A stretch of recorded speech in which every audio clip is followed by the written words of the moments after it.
Hello, hello. This is Jan. I hope everybody's good. I'm here with an energy update, so welcome if you're new. Welcome back if you're not new. Thank you for being here. Happy Easter to everyone celebrating Easter.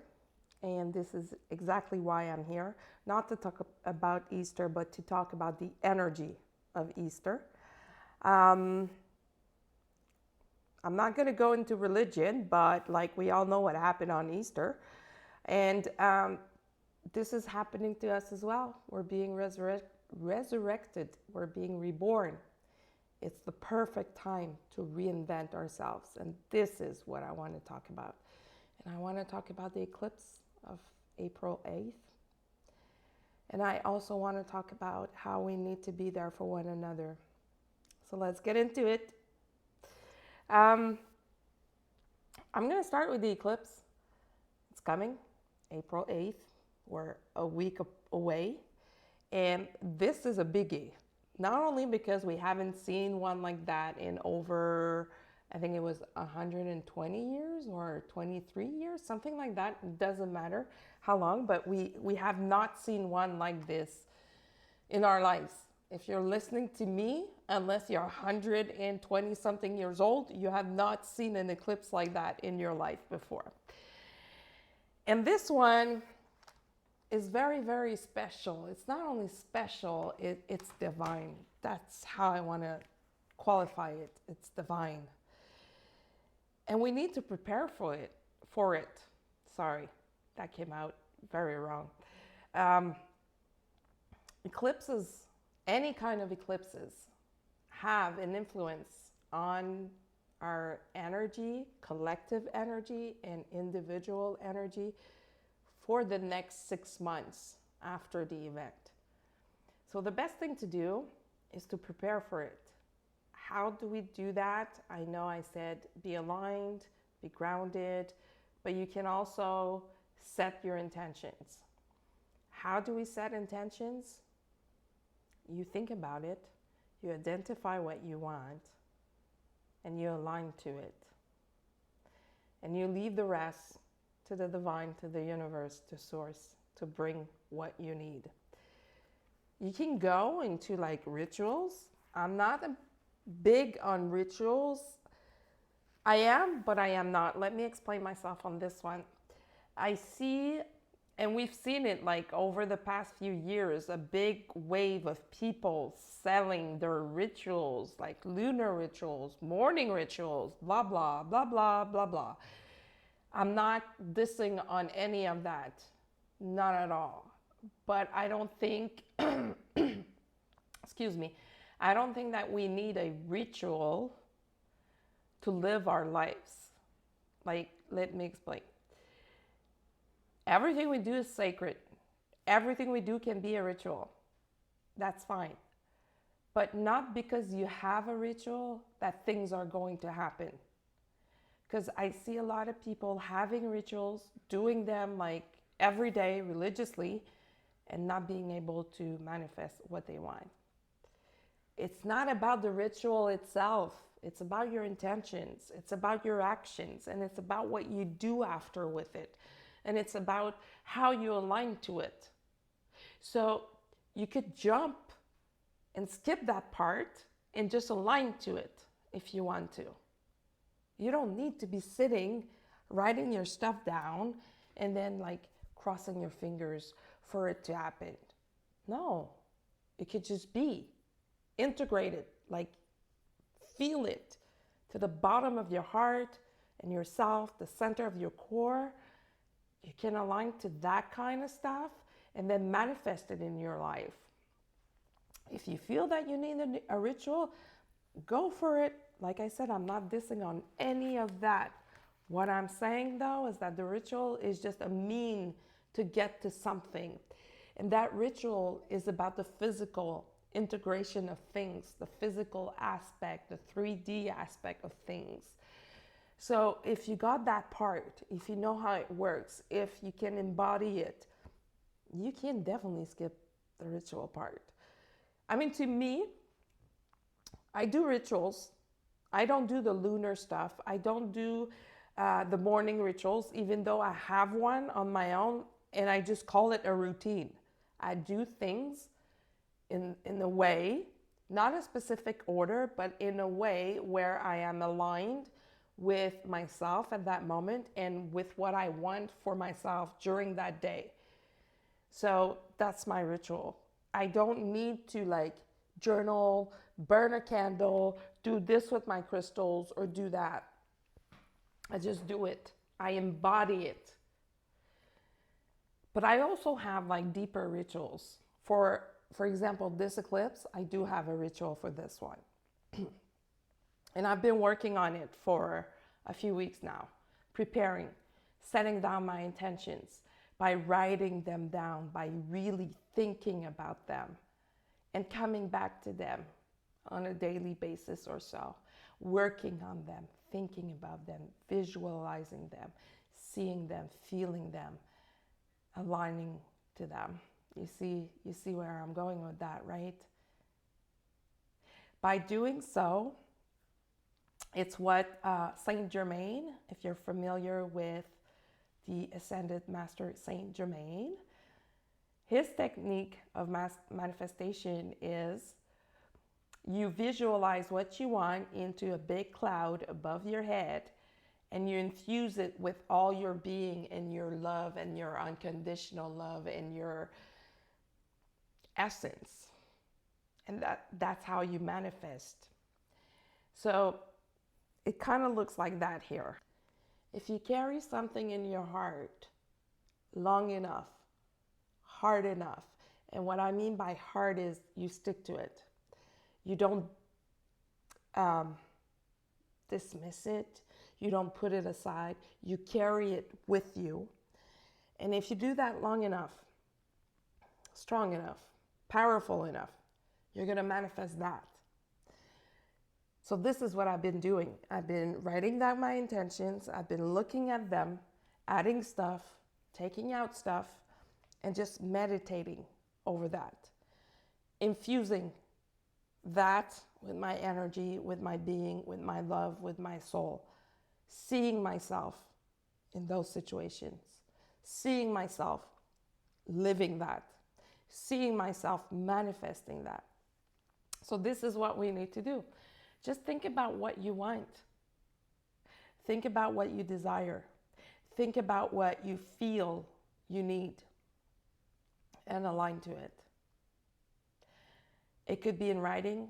It could be in meditation. It could be in movement. It could be in anything. It doesn't matter the ritual. The ritual is just like the last part indicating the universe or indicating source that you're ready for this. It's a physical action. So it could be anything. It could be burying something in the ground, planting a new plant. It could be anything, I'm telling you. Burning a candle, using cards, using crystals, using writing, or not using anything at all for that matter. It could be anything. What matters is your heart and what vibrates out of your heart, because that's the signal going up in the field, going up into source, indicating that this is what you're manifesting. And think of it as it's already done. Don't leave any kind of space for doubt, for negativity, for any kind of emotions or feelings that are other than love and light. Just keep yourself in love and light when you do that. And talking about negativity, when you set your intention, think of it as positive. I have this. Let's say you want to manifest a relationship in your life, or a job, or a car, anything, okay? Think in terms of, I have this, instead of, I don't want this. It's easier to do for a relationship, so I'm going to take that example. Let's say you're trying to manifest a relationship and you're thinking about the perfect person for you. Think in terms of positive terms. This person has this, and that, instead of this person doesn't have this. Or I don't want this, I want that. Leave the I don't, because our brains don't understand when we speak like that. It understands the opposite. If you say, I don't want this, you're actually signaling to your brain and to source that you want this, because they don't understand the I don't. They understand the I do. So flip your script. Flip everything to the positive side, to the light side, to the luminous side. And anyway, any time that we think in terms of negative stuff, I'm sorry about my throat. As you all know, I'm dealing with a jaw issue, going on into treatments and stuff like that. I always have to clear my throat. So I'm sorry about that. Think in terms of all positive all the time, because when we think about the negative, like I said, our brain is understanding it the opposite way. So you're creating the opposite. Okay, so that's a rule for everybody alive. And that's just how it works. I don't know why exactly it works this way, but that's how it works. I think we've just been programmed to use negative words, but no, I mean, think positive. This eclipse is going to bring a lot of changes on Earth, on people. So we will see people changing their behaviors, changing their, I want to say approach. I don't know why I'm getting that word, but I don't know what it means, but we're going to dig into it if we need to. People are going to change their essence, not their core essence, but their vibration. So you will feel that. We will see it and we will live it. So embrace change. Embrace the fact that the game is going to change. It has changed already. It's just that we're not feeling it yet. Embrace the fact that whatever was serving you as guides may also change. So approach this with an open mind, open heart, open eyes, and lots of awareness. Just be aware of what's going on. Don't react to the changes in a negative way. React to it in a positive way. Meaning, if someone lashes out at you, try to flip it right away and see the positive side to it, thinking that, hey, this person is just lashing out because they may be having a hard time dealing with those changes. Instead of taking it personal or as a personal attack, some of them, people lashing out will be a personal attack, but a lot of them won't be. A lot of them will just be a reaction to this new energy. So we need to be in a lot of compassion for our brothers and sisters. And that's why I wanted to talk about support for one another, because this is super important for what's coming.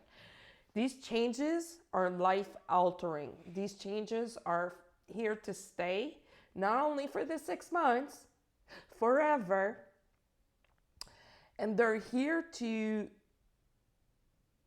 change the planet for good, forever, for beyond what we can see. So we need to embrace all of this, even though it may show up in a little bit of chaos at first. Make an effort to understand what the other person is going through, because looking from the outside, it could be very easy, to judge people. Looking from the outside, it may look like, hey, I don't know why you're feeling this way, or you keep talking about this, or you keep manifesting that kind of stuff, because to me, it looks like you have everything to make it good. That's judgment, my friend. That's judgment. Let's not get into that whatsoever.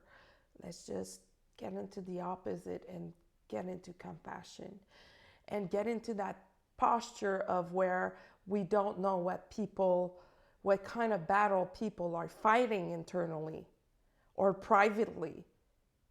Because some people are really good at keeping their poker face in public and looking like everything is seamless, like everything is good, while it's not.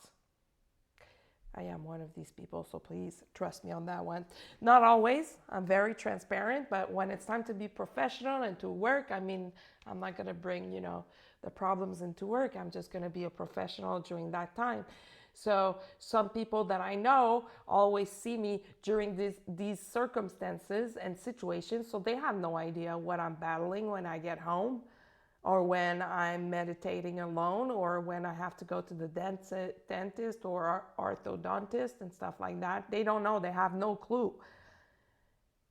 And you know what? Not having a clue is not a reason to go into judgment. Not having a clue is a good reason to try to understand. So never judge from the outside. Make an effort to really know what's going on before you do anything. And until you reach that point, just be in compassion. Be in compassion for your brother and for your sister. Like I said, we don't know what people are battling. So I mean, why not support one another unconditionally? Well, we will have no choice after this eclipse, because it's going to bring a whole lot of that, pushing us into being resilient towards one another, being compassionate, of course, embodying unconditional love, of course, but also being very, very, very understanding. And you may be very surprised at how you're going to deal with that. For example, let's say in some situations, you have no patience for a certain type of behavior. Like people not keeping their word, for example. Okay? I know that can be difficult to deal with. That can be harsh. That can be a real problem at times. But there is a reason why this person cannot seem to be keeping their word. There's a reason for it. Why don't we try to discover instead of judging? That's the message that I want to put out there here. And how do we discover? By digging, by asking questions, by being in compassion, by connecting with the person, by making an effort to understand. It's a different story if that person doesn't want to open up or doesn't want to talk about it. That's a different story, different deal. But if that person is telling you and is delivering herself authentically, full transparency, and telling you what's going on, your only job at that moment is to support that person, not judge, not give unsolicited advice. Oh my God, that's such a pet peeve of mine. Never give unsolicited advice. That's control. That's projection. Whatever you're saying as unsolicited advice is advice you're giving to yourself and not the other person. I wish at times that people would understand that. Just take a look at it. When you give advice without being asked, that advice you're giving to yourself. You're not giving to the other person. And to be respectful about it and compassionate about it, or polite about it, would be to ask, may I give a piece of advice? And then you wait for the answer. If it's no, it's no. If it's yes, go right at it. But if the person didn't ask for anything, don't adventure yourself into giving advice. It's a waste of energy for both of you. Think it. Don't say it out loud. Think it and then think, how does that apply to me? Because if I'm feeling I need to say it out loud to this person, it might be because there's something I need to grasp from it. Take a moment to meditate on that and see what that's about. Usually it's insecurity, it's control issues, it's projection, like I said. So that all stems from insecurity, and it's also a really nice mirror effect. That person is mirroring back what you need for yourself. That's why you feel like you need to say it. That's why you feel like you need to come on strong and just like show that person like who you are. But that's not how it works. If you do that and then you can recognize that it's a mirror, fine, do it, but like do it less and less because it's really annoying for other people. I have a few people in mind who do that to me all the time. All the time. And after years and years and years of being super resilient and compassionate about it, and sometimes telling them, hey, do you realize that what you just told me applies to you and not to me? Because, like, what you're saying is right, but not for my situation. You're saying that because you don't really know what my situation is for real. So just the fact that you think that you need to tell me what to do shows me that you're in lack somewhere, because I never asked for that. Never. You know, some people are not good at asking for help or advice, but some people are really good at raising their hands when it's the time to get help, and they do it. That's where we need to be active. We don't care if other people don't raise their hand, we don't say anything. That's all. That's all. That's all. That's all. So yeah, looking from the outside of a situation is a different ballgame than being in it. And since we're all like very different people, we're all going through like different situations differently. Or we might be going through the same situations, but in a different manner. So we need to like discover what's going on in that person's energy, in that person's heart at that time before we start prescribing or making a diagnosis. We're not doctors. We're not. Some of us are, but like we're not. So we don't need to be doing a diagnosis on people. We don't. Sometimes we just need to be there.